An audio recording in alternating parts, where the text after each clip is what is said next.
มานี่สิเอาให้เบิ่งคุยจ่อคุยจ่อคุยจ่อว้า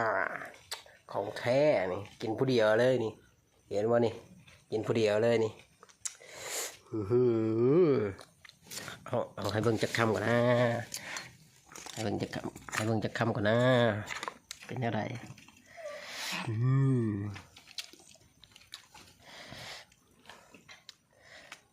โอ้เอาแบบนี้เลยวะ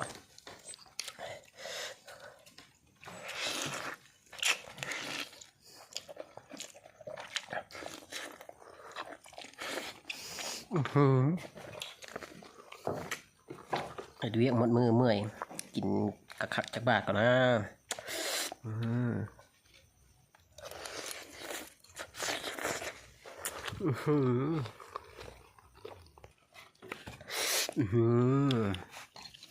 ตำข้าวปุ้นพี่น้องตำข้าวปุ้นมานี่ตำเองตำแบบง่ายๆ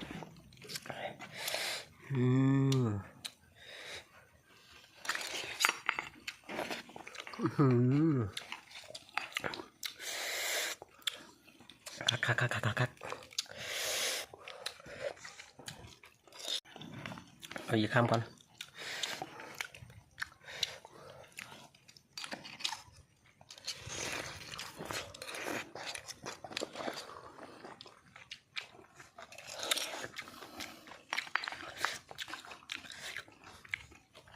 อีกจะคำก่อนนะ